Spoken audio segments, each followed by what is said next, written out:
What's up guys, SoulDF back with another video. Today I have a very special video for you guys. I'm going to be releasing my full rep method video. I'm going to be giving you guys all of the tips that the top reps, the most competitive players in NBA 2K20 don't want you guys to know. I'm going to be telling you guys all the secrets to getting the most rep and how to play each game the most efficiently. Since I am revealing all of the best ways to get rep in NBA 2K20, I would appreciate it if you guys could drop a like. Let's aim for 300 likes on this video. And also I would appreciate it if you guys could subscribe if you haven't already. We are so close to 5,000 subscribers, but let's get into the video.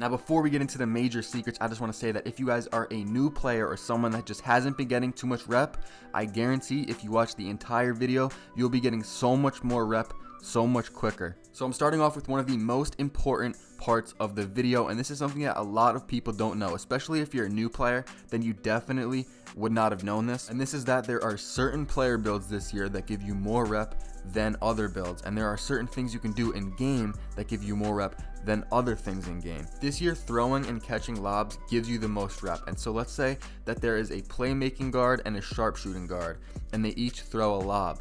The playmaker is going to get more rep than the sharpshooter from this one lob, because this year, in order to get the most rep, your build has to do what it's supposed to do. So for example, playmakers make plays. They pass the ball and get assists, and this year assists give you the most rep. So that's why this year it is better to be a playmaker than a sharpshooter if you want rep. Like let's say I get all assists for one game, so I don't know how many that would be, like 10 or 11 assists. I would probably get 14,000 rep from that game. But if I was a sharpshooter and I shot all threes that game or something, which would be like 7 threes, I would probably only get about like 8,000 reps. So 8,000, 14,000, you guys see where I'm coming from. Assists give you the most rep this year, and that's why a lot of the top reps this year have playmakers, and they usually are playing with a slasher, because catching lobs gives you a lot of rep. So this is why I wanted to discuss this first, because that's like the most important thing. You guys need to know that if you're a sharpshooter, like you're gonna be struggling to get rep. Like it is possible to get rep fast, but you're gonna have to be shooting a lot. And this year, just trust me, playmaker if you're a guard, and if you're not a guard, then you're gonna want an interior finisher or interior force, whatever it is, or slasher. Those are the two best builds for rep this year. I would honestly say that the playmaker is the best build for rep this year, because other than passing, the playmaker can still shoot. It still has other things possible to do. The playmaker has to throw lob to somebody, and that's why playmakers are best when playing alongside a slasher. And slashers can catch lobs, which also give a lot of reps. So slashes are good for rep, and obviously you can't have two playmakers, so that's why you'd have a slasher. Slasher is slightly, a little slightly less better for rep, but it still is the best rep build for big men. All right, now that we got the best builds out of the way, now I'm going to tell you guys what is best to do in game to give you the most rep, and then after that I'm going to kind of break down each game mode and tell you which game modes you guys should be playing if you want the most rep. So basically, if you guys want a lot of rep this year, you guys are going to have to pass the ball a lot. Like I said before, passing lobs and catching lobs gives the most rep this year. So you guys are going to want to be throwing lobs. And there's something else that you guys need to know about lobs. Now, lobs cap out at something. There's a limit to how many lobs you can throw in game. You'll stop getting rep after that limit, and the limit kind of fluctuates. It's weird. There's not a set limit. So I would say throw 5 lobs per game and then start going on to the next thing, which is throwing flashy passes. Now, flashy passes are very good for rep as well. If you don't know how to do that, you just double tap B, but I'm sure a lot of you guys already know how to do that.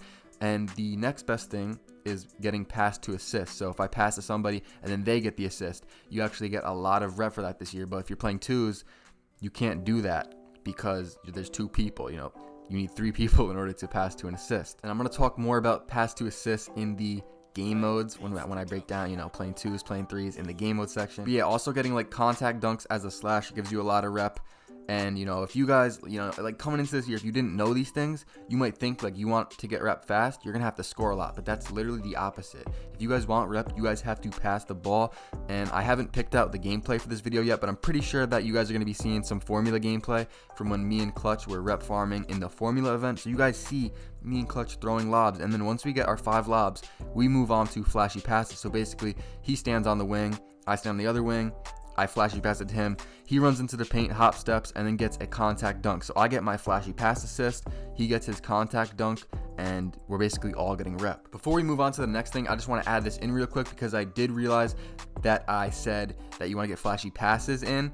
You don't only want to get flashy passes in because you don't get any rep for that. You want to get flashy pass assists. You want to flashy pass it to your teammate, and then they have to score off the flashy pass in order for you to get rep. So I just wanted to make sure that you guys understand that. All right, so now that I told you guys the best ways to earn rep in game, I'm going to talk about which game modes you guys should be playing. I'm going to break down each game mode. I'm not trying to make this video too long, so I won't take too much time in each game mode, but starting off with the first one, we're starting off on the ones court. And this is a really bad court if you want to get rep fast because like I said before, assists give you the most rep, and if you're playing ones, you're not getting assists. So I would honestly definitely not recommend playing ones, especially if you guys want to get rep this year fast. Ones is definitely not the wave. Next up, we have the twos court, and this is the court that I play on the most, and it isn't the best court unless you have a very good teammate that you have really good chemistry with and you can end games quick, and also if he's a slasher, then you might want to consider playing twos. But the thing with this is, you don't always get back-to-back games. So if you're not getting games, then the twos court probably isn't the wave. And also, you have to be ending games quick on twos, and you have to be earning rep, the best way. You got to be playing efficient on the twos court if you are going to play twos. But honestly, I would say threes is a little bit better, and we're going to get into that now. So the reason that I say the threes court in park might be a little bit better is because you get more rep. There's other things you can do on threes. It's back and forth. You're going to be on defense more times than you would on twos. So you'll be getting rep for doing defensive things on threes, whereas on twos, the other team might not touch the ball, or they might touch the ball very few times. Now, if you can play twos and end games quick to the point where the other team doesn't even touch the ball, then you might want to go the twos route. But the threes route, you're getting more rep. The games honestly don't take that long. You might think they do, but if you really time it out, they're basically the same as a twos game, and you get a little bit more rep on threes usually, so it basically evens out even if it is a little bit longer. Now, the reason that I wouldn't say park threes is the best way to get rep is because not everybody gets back-to-back games. And if you're not getting back-to-back games, then that leads me into what I think is the best game mode for rep. Now, this game mode isn't the most fun. I really don't play it. The game mode that I play is twos because I like to have fun. I think twos is fun, and I still get a decent amount of rep on it. But what I think the best game mode is for rep is Pro-Am 3v3, and the reason for this is because it's that 3v3 game mode. You could throw lobs, get those flashy assists, pass to assists, all of that, and get the defensive rep as well, and you get back-to-back games because it's matchmaking. You don't have to wait for games. But the thing is that it's not as fun. But if you are truly trying to get rep fast, then Pro-Am 3v3 is probably the best game mode. The next game mode that I'm going to talk about is Rec/Pro-Am. And this game mode, if you're thinking about it, you might be thinking this is the best game mode. It's long, there's a lot of opportunities for rep. But honestly, it's really not the best game mode, even if you have a dedicated team. First off, it's kind of hard to get a team where they will let you throw lobs all game. And if you're not throwing lobs all game, then it's definitely not worth it. But even if you are throwing lobs all game, it's still, I wouldn't say, is the best game mode because of all the loading screens. And trust me, I've done the math, I've timed it out. It's just not the best when it comes to the loading screens, loading in and out of games, the timeouts, all the extra time included in Rec and Pro-Am. And yes, you can get a lot of rep out of it, but it's just not the most efficient game mode. Now for the last game mode, and if I missed a game mode, then please let me know in the comments, but I think I covered all of them. And this last game mode is cages. Now you probably didn't even think I was going to talk about it, but I do want to break down each game mode, and I'm not going to make this section of the video too long, but I'm just going to put it out pretty blatantly. Just don't play cages if you're trying to get rep. Now that we got kind of the meat of the video out of the way, I kind of want to talk about the smaller, low-key, more important things. And they always say, this is a famous saying, work smarter, not harder. And I want to talk about events. Now, a lot of the events this year are double rep. Some of them are even 3 or 4 times rep. I'm talking about Treasure Hunters, Puma Mania. Now, as you guys know, I'm an Elite 1. I'm a quarter done with my bar already. And for a majority of the year, I was basically only playing on weekends when there were events, because I was in the school year, I was busy going on, I had a lot of stuff going on, I was making videos, didn't have a lot of time to grind. But when I did grind, I made sure that it was during the double rep events. Now that it is winter break, I have had a lot of time to not only play the events, but the, when it's not double rep, just the regular 2K. But that's something really important. I do recommend that you guys play the 2 times rep events if you are serious about rep grinding. You cannot miss out on those events. The next thing that I want to mention is the daily spin. Now, a lot of you guys know you can get double rep from the wheel. You can get 2 hours or 5 hours on the normal wheel, and then on the other one you can get 5 hours, 10 hours, even 24 hours. So each day it is important that you spin your wheel.